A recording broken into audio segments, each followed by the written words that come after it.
வணக்கம் viewers, welcome to கருவேப்பிலை சமையல். பாருங்கள், இன்றைக்கி என்ன காமிச்சிருக்கேன். சொய்யம் வடை. எல்லோரும் சொய்யம் ரவுண்டாக தான் போடுவாங்க. நம்ம வடை மாதிரி தட்டியிருக்கோம். சரிங்களா? யாருக்காக? நம்ம வியூவர்ஸ்க்காக. இப்போது எப்படி பண்ணணும் அப்படின்னா, நீங்கள் ஏதாவது ஒரு அளவு பாத்திரம் எடுத்துட்டு அதில் என்ன பண்ணணும், அந்த பாத்திரத்தில் கடலப்பருப்பு ஒன்று எடுத்து அதை லைட்டாக வாசனை லைட்டாக வர மாதிரி வறுத்துட்டு 1 மணி நேரம் ஊற வச்சுட்டு அப்புறம் இந்த மாதிரி குக்கரில் எடுத்து போட்டுக்கணும். எல்லாம் ஊறினதெல்லாம் முழுகிற அளவுக்கு தண்ணி விட்டு அப்படியே மாவு மாதிரி மசியணும். அந்த அளவுக்கு வேகப்படணும். அதனால் 4 சவுண்டு நான் போட்டேன். நீங்கள் 5 சவுண்டு கூட போட்டுக்கலாம், தப்பே கிடையாது. சரிங்களா? பாருங்கள், இந்த டிஷ்க்கு ஏலக்காய் தேவை. அதனால் நான் ஏலக்காவை எப்படி பொடி பண்ணி வைக்கிறேன் அப்படின்றத உங்களுக்கு காமிச்சிருக்கேன். நல்லா வறுத்துப்பேன் லைட்டாக. அது பபுள்ஸ்லாம் குண்டு மாதிரி அப்படி சுருங்கும். பார்த்தாலே தெரியும் பாருங்கள். இதை என்ன பண்ணணும், நம்ம ஆறின உடனே மிக்சியில் அரைச்சி பொடி பண்ணி வச்சுக்கணும். இப்போது நம்ம எந்த பாத்திரத்தில் கடலப்பருப்பு எடுத்தோமோ அதே பாத்திரத்தில் தலை தட்டி 2 வெல்லம், 1க்கு 2 கணக்கு வச்சுக்கோங்க.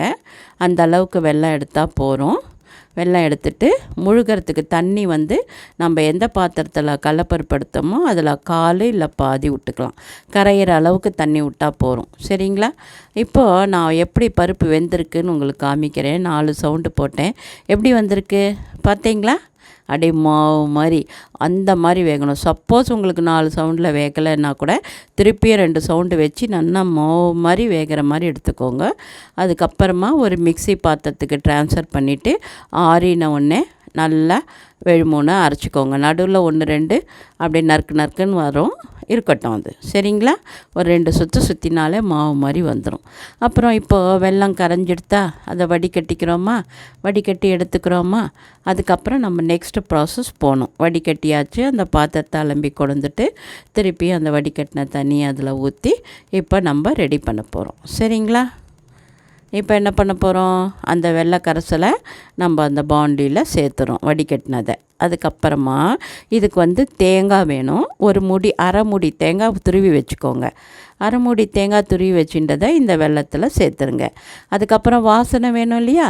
வாசனைக்கு ஏலக்காய் போட்டுக்கலாம், சுக்கு போட்டுக்கலாம், எல்லாமே போட்டுக்கலாம். ரொம்ப நல்லாயிருக்கும். நான் ஏலக்காய் மாத்திரம் பொடி பண்ணதை காமிச்சேன் இல்லையா, அதை சேர்த்துக்கிறேன். அதுக்கப்புறம் என்ன பண்ணணும், கடலப்பருப்பு ஆறி எடுத்து நல்லா மிக்சியில் அரைச்சிட்டோம், அதை சேர்த்துக்க போகிறோம். அது விழுது மாதிரி அரைச்சிருக்கோம் பாருங்கள், அதை அப்படியே சேர்த்துக்கணும். சரிங்களா? இப்போ இதை எல்லாத்தையும் நல்லா கலரணும். எல்லாம் ஒன்றோட ஒன்று சேர்ந்து அப்படி அழகாக செண்டு மாதிரி வரும்.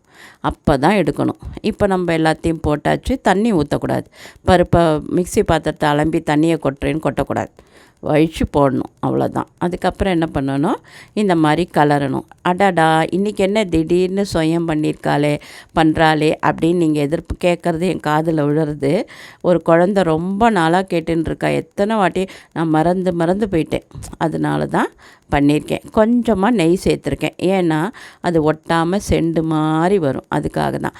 அதனால் அந்த பிரியாவுக்கு நான் சாரி ஆனதுக்கு ஒரு எக்ஸ்கியூஸ் கேட்டுக்கிறேன். பிரியாம்மா, நான் பண்ணிட்டேன், செஞ்சு பார்த்து சாப்பிடுங்க. சரிங்களா? அப்புறமா இப்போ என்ன பண்ணிட்டோம், செண்டு மாதிரி எடுத்தா அதை எடுத்து ஆற வச்சுட்டு இந்த மாதிரி ரவுண்டாக உருட்டிக்கணும். சப்போஸ் உங்களுக்கு செண்டு மாதிரி வரலாமா, கொஞ்சம் தண்ணி ஜாஸ்தியாக பண்ணிட்டேன் அப்படின்னா கொஞ்சம் கடல மாவு போட்டு கிளறிக்கோங்க. சரிங்களா? அப்போ நல்லா ஆற வச்ச உடனே ரவுண்டாக உருட்டிக்கலாம். இப்போ நான் ஒரு டம்ளர் காமிக்கிறேன். அந்த டம்ளரில் 1 டம்ளர் அரிசிக்கு 1/4 டம்ளர் உளுந்து எடுத்து 1 மணி நேரம் 2 மணி நேரம் ஊற வச்சு இந்த மாதிரி அரைச்சி வச்சுக்கணும். இல்லை இப்படி அரைக்கலைன்னா கூட இட்லி தோசை மாவு இருக்குல்ல, அதில் கூட நீங்கள் போடலாம். சில பேர் மைதா மாவை கரைச்சி போடுவாங்க.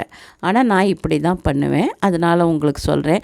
உங்களுக்கு இது கூட முடியல அப்படின்னா இட்லி தோசை மாவுலேயும் இப்படி துவச்சி போட்டுக்கலாம். அந்த மாவில் ஆனால் ஒரு ட்ராப் உப்பு போட்டுக்கணும். சரிங்களா? உப்பு போட்டு தான் இந்த மாதிரி சொய்யம் வடை தட்டணும். ரவுண்டு பச்சரிசி மாவு, பச்சரிசியும் உளுத்தம்பருப்பும். சரிங்களா? இப்போ நம்ம என்ன பண்ணுறோம், இந்த மாதிரி வடை மாதிரி தட்டினதை துவச்சி அழகாக வெந்த உடனே ஓசை அடங்கின உடனே எடுத்துட்டா நம்மளோட சொய்யம் வடை ரெடியாக எடுத்து பால்ஸாகவும் போடலாம், வடை மாதிரியும் தட்டலாம். சரிங்களா? இது நம்ம பிரியாக்காக அம்மா பண்ணது. பிரியாம்மா ஓகேவா? கமெண்ட் கொடுங்க. சரிங்களா?